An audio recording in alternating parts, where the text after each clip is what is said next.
The cold wind blew hard that night. Snow fell thick and fast, covering the ground like a white blanket. The village was quiet. Most people stayed inside their warm homes, but near the small church, a young girl sat alone. Her clothes were thin and worn. Her bare feet touched the cold ground, and her small body shook from the freezing air. Her name was Maya. Maya's tears mixed with the cold snow as she cried softly. Her little hands hugged her knees tight, trying to keep warm. But the cold was cruel. It bit at her skin, making her shiver.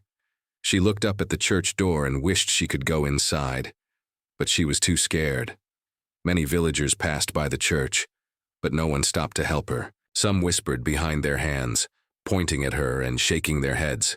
"She's just a poor girl," some said. "She's trouble." Others ignored her completely, walking fast to get inside and away from the cold. Maya didn't understand why they all treated her like she was invisible. Suddenly, loud footsteps came crunching through the snow. A man appeared. He was tall and strong, wearing thick boots and a heavy coat. His face was rough and stern. This was the woodsman Garen. Garen noticed Maya sitting by the church steps, crying in the snow. He laughed loudly, his breath showing in the cold air. "What are you doing here, little girl? You look like you're lost." Maya didn't answer. She hugged herself tighter, trying to disappear into the white snow. Garen took a step closer. "Hey, why are you crying out here all alone? Don't you have a home?" Maya's voice was small and shaky.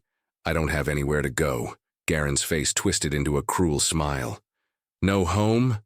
Maybe you should just leave this village. No one wants a poor girl like you here." He grabbed Maya's thin arm roughly and pushed her into the snow. She fell hard, her tears turning into a frightened sob. Some villagers nearby saw what happened. They whispered, but no one came to help. The cold wind covered Maya's sobs. Maya looked up with wide, scared eyes. "Please, don't hurt me," she whispered. Garen sneered. "You should be grateful I'm not doing worse." Just then, a quiet voice broke through the cold night air. "Don't touch her." Everyone froze. From the dark shadows of the church door stepped a man. He wore a long coat, and his eyes shone with calm strength. It was Pastor Elias. He walked slowly towards Garen, his voice soft, but full of power. "Don't touch her," he said again, looking straight into Garen's eyes. The woodsman stopped. His harsh face softened for a moment, but then he glared at the pastor. "And who are you to tell me what to do?" Garen snapped. The pastor didn't answer right away. He looked at Maya, who was still lying in the snow, trembling. Then he spoke, kindly. "She is not alone tonight, and she deserves respect just like any of us." Garen looked away, annoyed. But the pastor stood firm between him and Maya. Slowly, Garen backed up and disappeared into the dark trees. The villagers watched quietly. Some looked surprised, some whispered among themselves. The cold night was filled with tension. The pastor knelt down next to Maya. "Are you all right, child?" he asked gently. Maya nodded, still shivering. "I'm just so cold," she said. The pastor helped her stand. "Come inside the church, it's warm there. You won't be alone anymore." Maya hesitated. She was scared to trust anyone, but the kindness in the pastor's eyes gave her hope. Together they walked slowly into the warm light of the church. Inside, the fire was burning bright. The warm air wrapped around Maya like a soft blanket. She looked around. The church was simple, but full of peace. The pastor handed her a warm cup of tea. "Drink this slowly, it will help." Maya took the cup with shaking hands and sipped the warm tea. For the first time in a long time, she felt safe. Outside, the snow kept falling quietly, but inside the little church, a small light of hope had started to glow. What would happen next? Who was this girl? Why was she alone on this freezing night? And what did the pastor really want to do for her?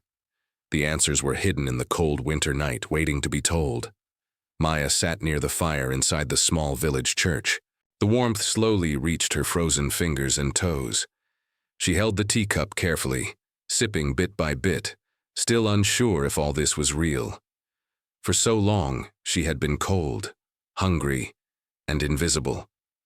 Now, someone had noticed her. Pastor Elias watched her from a distance. He didn't ask too many questions at first. He gave her space. He brought her a warm blanket and some bread. Maya ate slowly, like she wasn't used to eating enough. Her eyes looked around the church hall. Simple wooden benches, old stone walls, candles burning softly. It was quiet.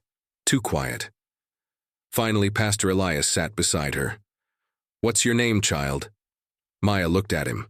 Her voice was small, but clear. "Maya, how old are you?" 10. The pastor nodded. He waited, hoping she would say more. Maya looked down at the blanket wrapped around her. Her fingers touched the edge of it as she whispered, "I didn't mean to steal. I was just hungry." "I believe you," the pastor said gently.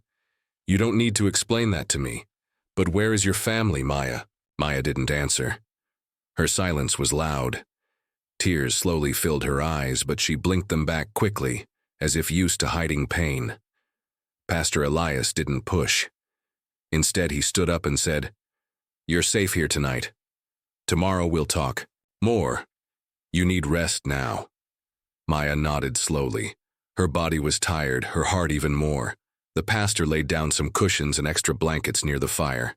It wasn't a bed, but it was warm and safe, more than Maya had in a long time.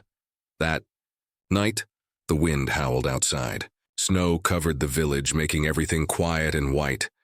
But inside the church, Maya slept deeply, for the first time in days. The next morning, she woke up to the smell of fresh porridge. She sat up slowly and rubbed her eyes. "You slept." "Well, I hope," the pastor said kindly, placing a bowl in front of her. Maya smiled a little. "Yes, thank you." They ate in silence, but something strange happened after breakfast. Pastor Elias brought a small box from the back room. "I found this yesterday. It belonged to someone who once stayed in this village a long time ago. Look inside." Maya opened the box slowly. Inside there was an old photo, faded and torn.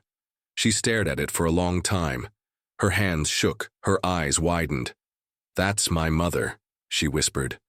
The pastor leaned closer. "You're sure?" Maya nodded, tears suddenly running down her face. "I haven't seen her in so long. I thought she was gone." The pastor looked surprised but stayed calm. "This changes things." Maya held the photo close. "Where did you find this?" "In the old storeroom under the church," the pastor said. "It was inside a wooden chest. Her name was written under the photo. Do you know her full name?" "Lena." "Lena Morgan," Maya said. "That's the name written there." A cold silence filled the room. Then the pastor spoke again, more serious this time. "Maya, this village, it's hiding things.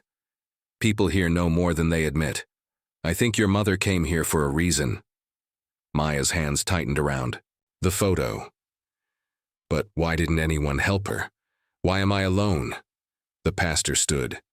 "We're going to find the truth, I promise." Maya looked up, her face full of hope and fear. "Do you think she's still alive?" "I don't know," he replied. "But we'll start looking. We'll talk to the older villagers. Someone knows something." Suddenly, loud knocking echoed at the church door. Maya jumped. The pastor went to open it slowly. Outside stood Garen, the same woodsman who pushed Maya in the snow. But this time he wasn't angry. He looked nervous. "I need to speak with you, Pastor," he said, eyes darting toward Maya inside. "Alone." The pastor didn't move. "If it's about Maya, you can speak in front of her." Garen's face twitched. He stepped inside, closed the door behind him, and lowered his voice. "I saw someone last night, near the edge of the forest. A woman. She looked like the girl." Maya gasped. Pastor Elias frowned. "You're sure?" I think so," Garen said. "But something's not right. People don't go to that forest unless they're hiding something." Maya stood up, clutching the photo. "We have to go there." Pastor Elias nodded, his eyes full of concern. "We'll go. But we must be careful. That forest holds secrets." The fire crackled.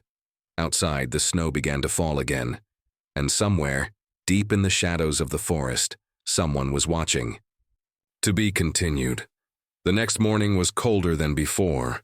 Maya stood by the church window, looking at the white-covered world outside.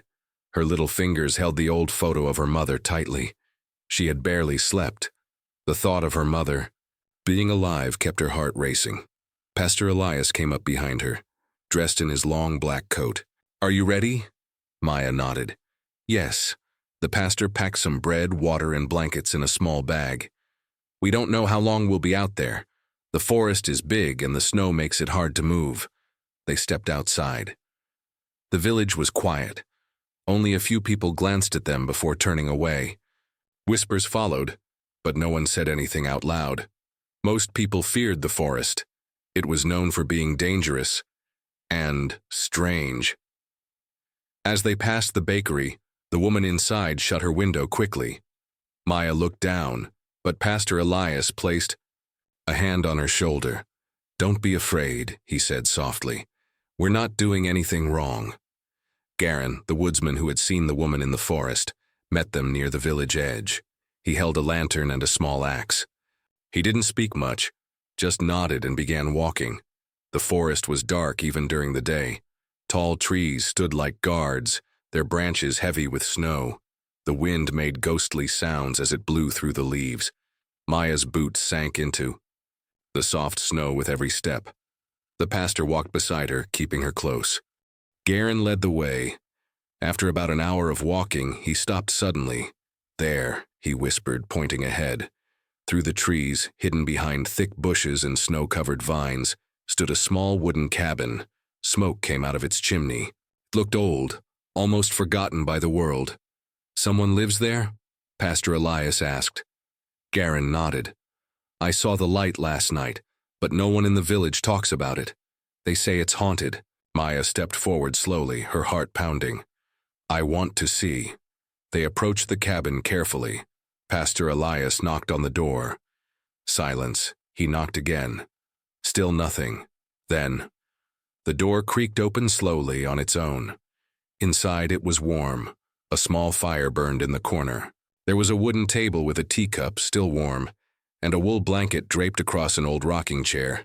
But no one was there. "Strange," Garen muttered. Pastor Elias walked around the cabin, checking every corner. Then he stopped near a shelf and picked something up. It was a small locket. He opened it and froze. Inside the locket was the same photo Maya had, but newer, and next to it was a small picture of a baby. Maya gasped. "That's me." Garen looked confused. "Then where is she now?" Suddenly a sound came from behind the cabin. They rushed outside. Snow fell hard now, covering footprints, quickly. But Pastor Elias saw them, fresh tracks leading into the deeper part of the forest. "She ran," he said. "Maybe she saw us." "Why would she run?" Maya asked, tears forming in her eyes.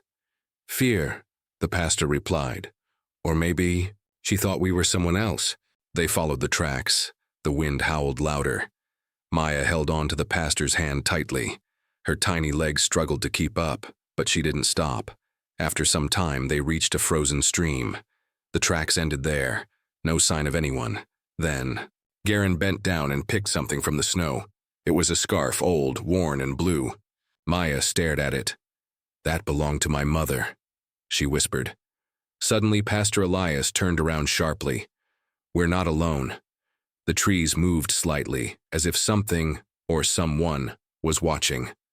"Maya, stay close," the pastor said. Out of the shadows stepped an old man, his face hidden by a scarf, a hunting rifle in his hand. He didn't aim it at them but held it tightly. "What are you doing here?" the man asked. "We're looking for someone," Pastor Elias answered calmly. "A woman who once lived in the village. Her name is Lena Morgan." The man's eyes narrowed. "You shouldn't have come here." Maya stepped forward bravely. "She's my mother. Please, do you know her?" The man looked at her for a long moment. Then he slowly lowered his rifle. "Go back to the cabin," he said. "Wait there. I'll bring her to you, if she wants to come." Before they could ask more, he disappeared into the trees. Maya looked up at Pastor Elias. "Was that a trap?" "I don't know," he replied. But we wait. It's the only chance we have. As they walked back to the cabin, the forest grew quieter, as if it, too, was holding its breath. Would Maya finally see her mother? Would the truth come out, or was something darker waiting in the trees? The cabin felt different when they returned. Maya sat on a small wooden chair near the fire, her hands wrapped around a warm cup of tea the pastor had made, but her eyes kept darting to the door. Every creak in the wood, every gust of wind outside made her jump. Pastor Elias sat beside her, quietly reading the worn locket again and again. Inside it, the photo of Maya as a baby, held by a smiling woman. Her mother, Garen, paced near the window, axe in hand. He didn't trust the old man they'd met in the woods. "Do you think he'll come back?" Maya whispered. The pastor looked into her eyes. "If your mother is out there, he will." The fire crackled. Time passed slowly. Then, just as the sun began to sink behind the trees, footsteps approached. Soft, careful. The door creaked open. A woman stepped inside, wrapped in a long gray shawl. Her face was thin, eyes sunken but bright. Her hands trembled as she held the door. Maya stood up. The woman's eyes locked on her and filled with tears. "Maya," she whispered. Maya couldn't move. Her lips trembled, her eyes wide. "Mama?" The woman rushed forward and dropped to her knees, wrapping Maya in her arms. They cried together, both shaking from the cold and the years of separation. Pastor Elias turned his face slightly, hiding the tear that slipped from his eye. "I thought you were dead," Maya sobbed. "They told me you died in the fire." The woman, Lena, held her tighter. "They lied, my child. I survived, but they took you away. They said a poor woman like me didn't deserve to raise a baby. I searched for you, but then I was forced to hide." Garen finally spoke. "Why did you hide here for so long?" Lena looked at him, pain filling her face. "The man who took Maya, he had power. He owned the village land. He made sure I disappeared." Maya looked up, her face pale. "Who?" Lena hesitated. "Mayor Grinton." Pastor Elias stood. "He's still in power, and he still controls the people through fear." Garen's jaw clenched. "I always knew he was no good, but this—" Lena wiped her eyes. "If he finds out Maya is with me, he'll come again. He never forgets what he owns." A silence fell. Then Maya said softly, "I don't care. I won't leave you again." The pastor looked at Lena. "You don't have to run anymore. If we speak the truth, if the villagers see what really happened, maybe we can stop him." Lena shook her head. "They're afraid. All of them. No one stands up to him." Garen stepped forward. "Maybe." It's time they did. Suddenly, a knock slammed on the door. 3 hard bangs. Everyone froze. Pastor Elias walked slowly to the door and opened it just a crack. Outside stood 2 men in black coats. One of them held a rifle. "The mayor wants the girl," the man said coldly. "We know she's here." Pastor Elias kept his voice calm. "She's with her mother. She belongs to the village now. The mayor has proof, papers. If you don't give her to us, there will be trouble." Maya ran behind Lena. Lena stepped forward, her voice strong. "She's my daughter, you have no right." The man smiled darkly. "Then you better say goodbye." They turned and walked back into the forest. Pastor Elias shut the door and bolted it. "They'll be back," he said. "We need to act before they do." Garen nodded. "We go back to the village. We tell everyone. We make them see the truth." Lena hesitated. "What if no one believes me?" Pastor Elias looked at her with steady eyes. "They will believe Maya, her tears, her story, her courage. That is stronger than any lie." Maya stood beside her mother. "I'll speak. I'm not afraid." The cabin was quiet now, but something had changed. No longer were they hiding. Now, they were ready to fight. The girl who once cried in the snow now stood with her mother beside her, and the fire in her eyes burned brighter than the one in the fireplace. Whatever came next, they would face it together. But the real battle was just beginning to be continued. The next morning, the snow had stopped. The sun peeked through the clouds, but the chill in the air stayed strong. Pastor Elias stood at the door of his small church, looking out toward the village square. His face was calm, but his heart beat fast. Today, everything would change. Inside the church, Maya held her mother's hand tightly.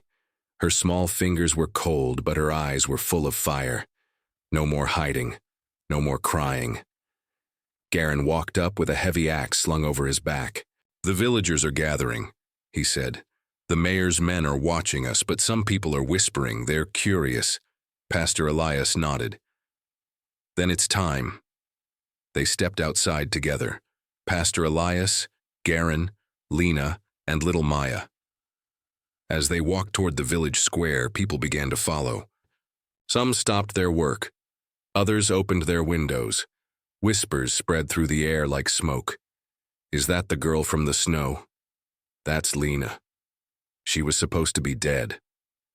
"Why are they walking to the square?" By the time they reached the middle of the village, a crowd had formed. The mayor stood near the fountain, his coat long and dark, his eyes cold like ice. 2 guards stood behind him. "Well, well," Mayor Grinton said, loud enough for all to hear. "The lost woman returns, and she brings a girl who doesn't belong to her." Maya stepped forward. Her voice trembled, but she spoke clearly. "I belong to her. She's my mother." The crowd gasped. Mayor Grinton laughed. "Don't be foolish, girl. You're confused. Your mother died. The village took you in. That's what's written." Pastor Elias stepped forward, holding the locket high in his hand. This locket was left with Maya. Inside is a picture of her and Lena, taken when Maya was just a baby. It's proof. The mayor's smile faded just slightly. Lena spoke next. Her voice was low but powerful. "You took her from me. You told me I was unfit, that no one would believe a poor woman. You burned my home and left me for dead." Gasps rose from the villagers. A few stepped closer, their eyes filled with shock. "Mayor," Grinton's voice hardened, "you have no legal claim. I have papers signed, stamped. What do you have, old stories and a cheap photo?" Garen stepped forward now, his voice booming. "You're afraid of the truth. This girl suffered in the snow while your men watched. The people saw it, they stayed silent, but now they know." The crowd shifted. An old woman spoke. "I saw the girl tied up. She queer." A man nodded. "Me too. We were all scared." Maya looked around at them. "I was cold. I was hungry. And I was all alone. But someone helped me.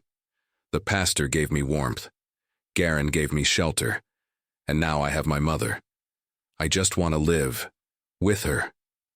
Tears rolled down her cheeks. Her small voice broke many hearts that day. Mayor Grinton's face twisted with anger. "Enough, guards, take them away." The guards stepped forward, but this time, the villagers stepped in front of them. One by one, they formed a wall between the mayor and the girl. "We won't let you touch her," said one man. "She's not alone anymore," said another.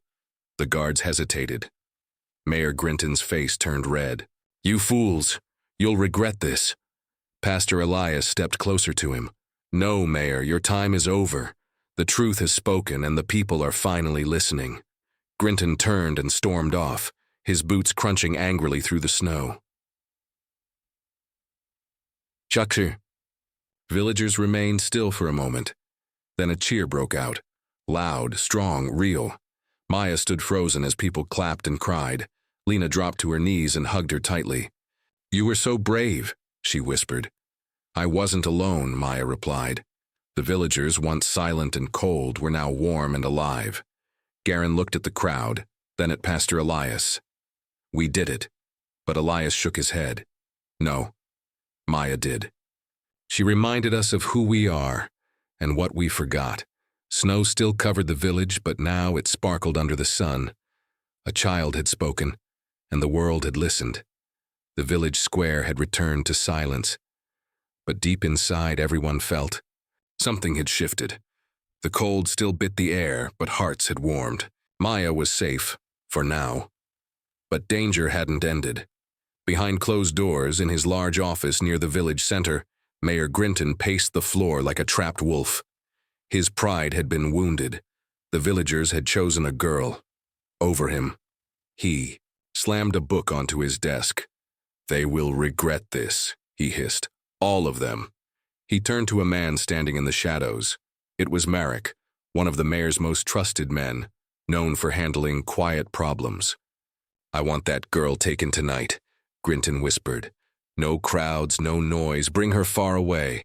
Somewhere she'll never return from." Marek nodded slowly. "Understood."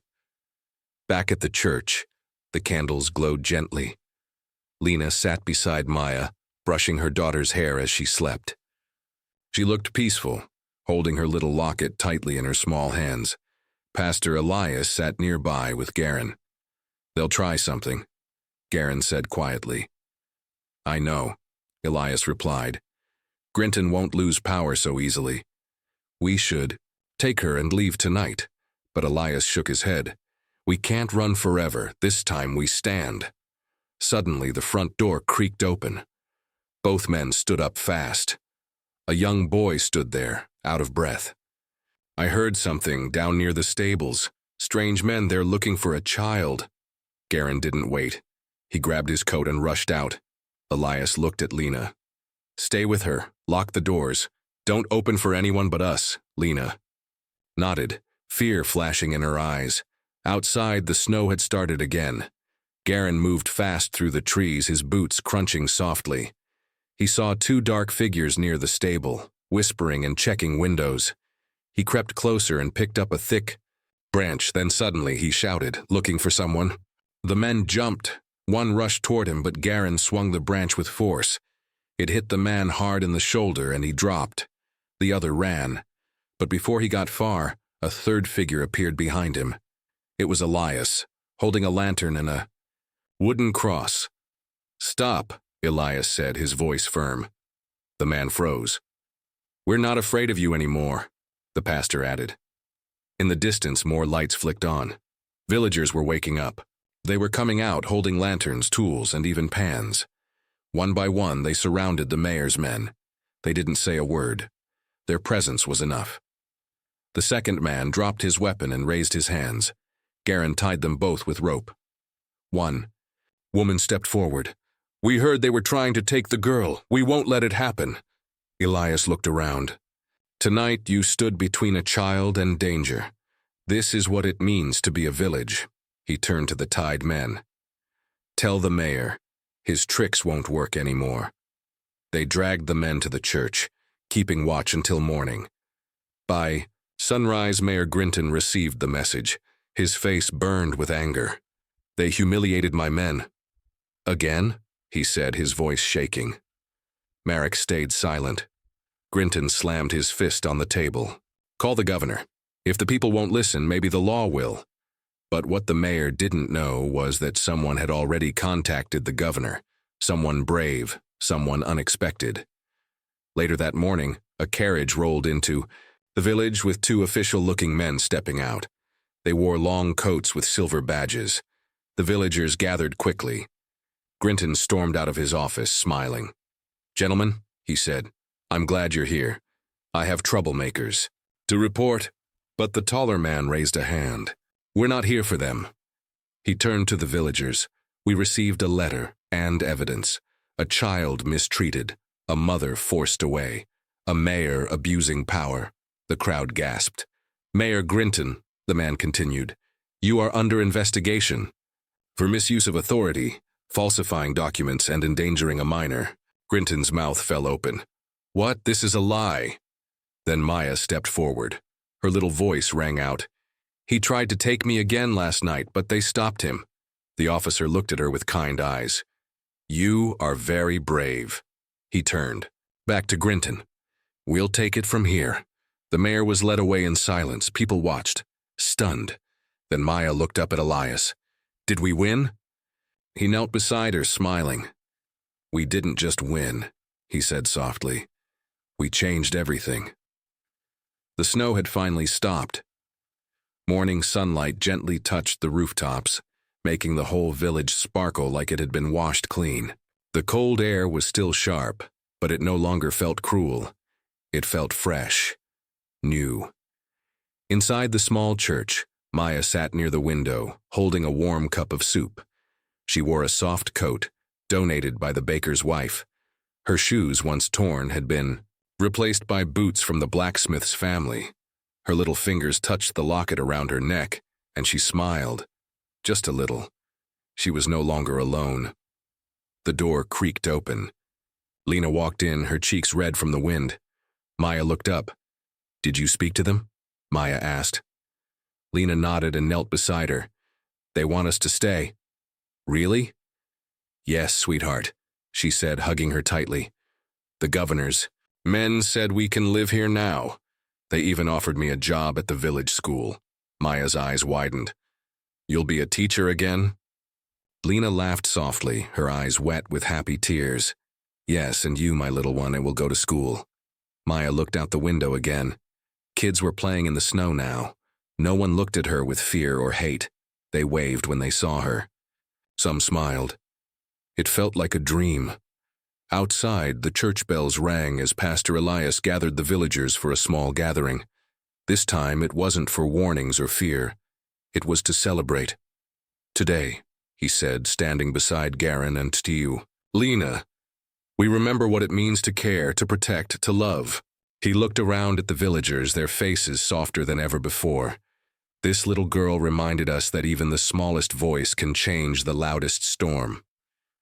The crowd looked at Maya, who now stood beside her mother. People clapped gently. A few cried. The village elder, who had once doubted Elias, stepped forward. "We made mistakes," he said quietly, "but today, we begin again." He handed Maya a small wooden pendant carved with a dove, symbol of peace. "Welcome home," he said to her. Later that evening, Lena and Maya stood in their new small house near the church. It was old but warm. It had a fireplace, 2 beds, and shelves filled with donated books. As Maya lay down to sleep, she looked at the ceiling. "Do you think the snow will stop forever now?" she asked. Lena smiled, brushing her hair. "No, sweetie. The snow will always come, but now we're not afraid of it." Maya closed her eyes. "I'm not scared anymore," she whispered. Lena kissed her forehead. "That's my brave girl." Far away in the capital, the news of the village spread. Newspapers told the story of a girl once left to freeze, who now had a name, a voice, and a home. She was the girl who made the snow melt, one article said. Schools across the region shared her story. Children sent letters and drawings to Maya, little hearts, little birds, and notes that said things like, "You are strong. You made our hearts warm. Don't cry in the snow anymore." Back in the village, Pastor Elias added a new carving to the church's old wooden dewar. It showed a small girl standing tall in the snow, with a dove flying above her. He looked at it quietly and smiled. Garen stood beside him. "Think they'll remember?" Elias nodded. "They already do." 1 week later, the first snow of the new season fell, but this time something was different. Children played in it without fear. Warm fires glowed in every home. And in the middle of it all, a little girl named Maya threw a snowball and laughed, a sound that had once been lost to the wind, but now filled the village with hope. And when she looked up at the sky, she whispered, "Thank you." The snow kept falling.